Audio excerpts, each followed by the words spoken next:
Hello guys, welcome to MFC creations. ഇന്ന് നമ്മൾ ചെയ്യാൻ പോകുന്നത് പൈത്തൺ യൂസ് ചെയ്തിട്ട് എങ്ങനെ ഒരു പാസ്വേഡ് ജനറേറ്റർ ബിൽഡ് ചെയ്യാം എന്നുള്ളതാണ്. സോ നമ്മളിവിടെ ചെയ്യാൻ പോകുന്നത് നമ്മളൊരു ഒരു ഫംഗ്ഷൻ ക്രിയേറ്റ് ചെയ്യും. സോ ആ ഫംഗ്ഷൻ ഇൻപുട്ടായിട്ട് നമ്മളൊരു സൈസ് എടുക്കും, അതായത് ആ പാസ്വേഡിൻ്റെ ലെങ്ത് എത്രയാണെന്നുള്ളത് നമ്മളെടുക്കും. സോ അത്രയും ലെങ്ത് ഉള്ളൊരു റാൻഡം ആയിട്ടുള്ളൊരു പാസ്വേഡ് നമ്മൾ ജനറേറ്റ് ചെയ്യും. ഇത്രയാണ് നമ്മൾ ചെയ്യാൻ പോകുന്നത്.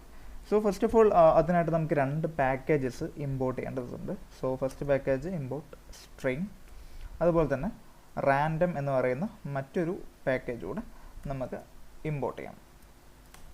ഓക്കെ, ഇത് നമുക്ക് ഒരു ഫംഗ്ഷൻ ക്രിയേറ്റ് ചെയ്യാം. സോ ഡെഫ് ദെൻ ഫംഗ്ഷൻ്റെ നെയിം ഞാൻ ജനറേറ്റ് പാസ്വേഡ് എന്ന് കൊടുത്തു. സോ ഇതൊരു പാരാമീറ്റർ എടുക്കും. സോ പാരാമീറ്റർ നെയിം ഞാൻ സൈസ് എന്ന് കൊടുത്തു. ഓക്കെ, സോ നമ്മളിവിടെ ജനറേറ്റ് ചെയ്യുന്ന പാസ്വേഡ് ലെറ്റേഴ്സിൻ്റെയും ഡിജിറ്റ്സിൻ്റെയും അതുപോലെ തന്നെ സ്പെഷ്യൽ ക്യാരക്ടേഴ്സിൻ്റെയും ഒരു കോമ്പിനേഷനാണ് നമ്മൾ പാസ്വേഡായിട്ട് ജനറേറ്റ് ചെയ്യുന്നത്. സോ നമുക്ക് അതിന് വേണ്ടിയിട്ട് നമുക്ക് ആദ്യം ഇത്രയും ക്യാരക്ടേഴ്സ് ഉള്ള ഒരു അറേ ബിൽഡ് ചെയ്യണം. സോ അറേയിൽ നിന്ന് റാൻഡമായിട്ട് ക്യാരക്ടേഴ്സ് ചൂസ് ചെയ്തിട്ടാണ് നമ്മൾ പാസ്വേഡ് ജനറേറ്റ് ചെയ്യുന്നത്. സോ നമുക്ക് ആദ്യം ആ ഒരു അറേ നമുക്ക് ക്രിയേറ്റ് ചെയ്യാം. സോ അതിനായിട്ട് ഞാനൊരു വേരിയബിൾ ക്രിയേറ്റ് ചെയ്തു, characters. Okay, characters equal to, so ഇതിൽ നമുക്ക് ആദ്യം വേണ്ടത് ലെറ്റേഴ്സ് വേണം. സോ അതിനായിട്ട് ഞാൻ ഈ സ്ട്രിങ് പാക്കേജ് യൂസ് ചെയ്ത് string dot ask I letters. Then പിന്നെ വേണ്ടത് ഡിജിറ്റ്സ് ആണ്. സോ അത് നമുക്ക് ഈ പാക്കേജിൽ നിന്ന് കിട്ടും, സ്ട്രിങ് ഡോട്ട് ഡിജിറ്റ്സ്. ഓക്കെ, ഇനി നമുക്ക് കുറച്ച് സ്പെഷ്യൽ ക്യാരക്ടേഴ്സ് വേണം. സോ അതും ഞാനിവിടെ ഈ ഒരു സ്ട്രിങ്ങിൻ്റെ കൂടെ ആഡ് ചെയ്ത് കൊടുത്തു. ഓക്കെ, ഇനി നമുക്ക് ഇതിനെല്ലാം ഒരു അറേയിലോട്ട് സ്റ്റോർ ചെയ്യണം. സോ അതിന് വേണ്ടിയിട്ട് ഞാൻ ഇതിനൊരു ലിസ്റ്റ് ആക്കിയിട്ട് കൺവേർട്ട് ചെയ്തു.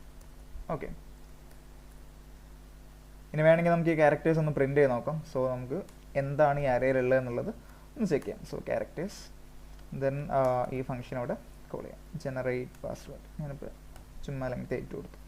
നമുക്കൊന്ന് റൺ ചെയ്ത് നോക്കാം.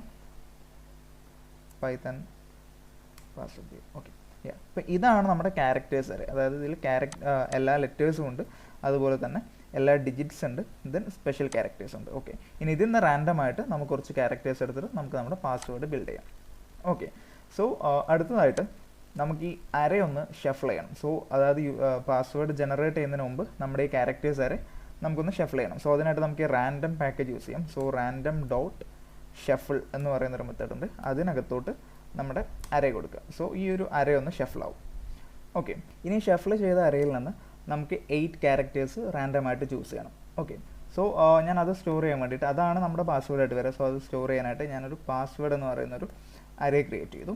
ഇനി ഞാൻ ഫോർ ലൂപ്പ് യൂസ് ചെയ്തിട്ട് നമ്മുടെ ഈ ഷഫിൾ ആയിട്ടുള്ള അറേ ഞാനൊന്ന് ഐറ്ററേറ്റ് ചെയ്യാൻ പോകുന്നു. സോ അതിനായിട്ട് for i in range of size.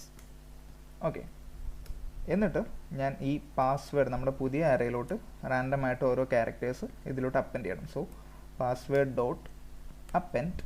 Then ഇതിൽ നിന്ന് റാൻഡമായിട്ട് നമ്മുടെ ക്യാരക്ടേഴ്സ് അറേയിൽ നിന്ന് റാൻഡമായിട്ട് ഒരു ലെറ്റർ ചൂസ് ചെയ്യാനായിട്ട് നമുക്ക് വീണ്ടും ഈ റാൻഡം എന്ന് പറയുന്ന ഈ ഒരു പാക്കേജ് തന്നെ യൂസ് ചെയ്യാം. സോ റാൻഡം ഡോട്ട് അതിൽ നിന്ന് ചോയ്സ് എന്ന് പറയുന്നൊരു മെത്തേഡ് ഉണ്ട്. അതിനകത്തോട്ട് ഈ ഒരു അറേ കൊടുക്കും, ക്യാരക്ടേഴ്സ്. ഓക്കെ, സോ ഇപ്പോൾ നമ്മളിവിടെ 8 പാസ് ചെയ്തു. സോ നമ്മുടെ പാസ്വേഡ് അറേക്കകത്ത് ഇപ്പോൾ ഒരു 8 റാൻഡം ക്യാരക്ടേഴ്സ് എടുത്ത് വെച്ചിട്ടുണ്ടാവും. ഓക്കെ, അപ്പോൾ നമ്മുടെ പാസ്വേഡ് ഏകദേശം റെഡിയായി. പാസ്വേഡ് എന്ന് പറയുന്ന അറേനെ നമുക്ക് വേണമെങ്കിൽ ഒന്നുകൂടെ ഷഫിൾ ചെയ്യാം. സോ ഓക്കെ, ഇവിടെ പാസ്വേഡ് സ്പെല്ലിംഗ് തെറ്റാണ്. സോ അതൊന്ന് മാറ്റി കൊടുക്കാം. പാസ്വേഡ്. ഓക്കെ, ദെൻ ഇത് നമുക്കൊന്ന് ഷഫിൾ ചെയ്യാം. ഒന്നുകൂടെ ഈ പാസ്വേഡ് എന്ന് പറയുന്ന അറേ ഷഫിൾ ചെയ്യാം. സോ അതിനായിട്ട് വീണ്ടും റാൻഡം ഡോട്ട് ഷഫിൾ, അതിനകത്തോട്ട് നമ്മുടെ പാസ്വേഡ് അറേ കൊടുക്കുക. ഓക്കെ, അപ്പോൾ നമ്മുടെ പാസ്വേഡ് റെഡിയായി. ഇനി ഇതിപ്പോൾ ഒരു അറേ ഫോർമാറ്റിലാണ് ഇരിക്കുന്നത്. സോ അതിനെ നമ്മൾ സ്ട്രിങ്ങിലോട്ട് കൺവേർട്ട് ചെയ്യണം. സോ അതിനായിട്ട് നമുക്ക് വേണമെങ്കിൽ password equal to empty string dot join, ഇതിനകത്തോട്ട് നമ്മുടെ അറേ പാസ് ചെയ്യാം. എന്നിട്ട് ഇവിടെ നമുക്കത് പ്രിൻറ്റ് ചെയ്യാം. So print password. ഓക്കെ, ഇവിടെ നമുക്ക് ഈ ഫംഗ്ഷൻ ഒന്ന് റൺ ചെയ്ത് നോക്കാം. അപ്പോൾ നമുക്കിവിടെ ഒരു റാൻഡം ആയിട്ടുള്ളൊരു പാസ്വേഡ് കിട്ടിയിട്ടുണ്ട്. സോ ഞാനിവിടെ 8 പകരം ഞാൻ 16 കൊടുത്തു, സേവ് ചെയ്തു, ഞാനൊന്നുകൂടെ റൺ ചെയ്തു. അപ്പോൾ 16 ലെറ്ററുള്ള വേറൊരു പാസ്വേഡ് ഇവിടെ കിട്ടിയിട്ടുണ്ട്. സോ ഇങ്ങനെയാണ് സിമ്പിളായിട്ട് നമുക്കൊരു റാൻഡം പാസ്വേഡ് ജനറേറ്റർ ബിൽഡ് ചെയ്യാൻ പറ്റുന്നത്. ഓക്കെ, അപ്പോൾ ഈ വീഡിയോയിൽ ഇത്രയേ പറയുന്നുള്ളൂ. അടുത്തൊരു വീഡിയോ ആയിട്ട് വീണ്ടും കാണാം. Thank you for watching.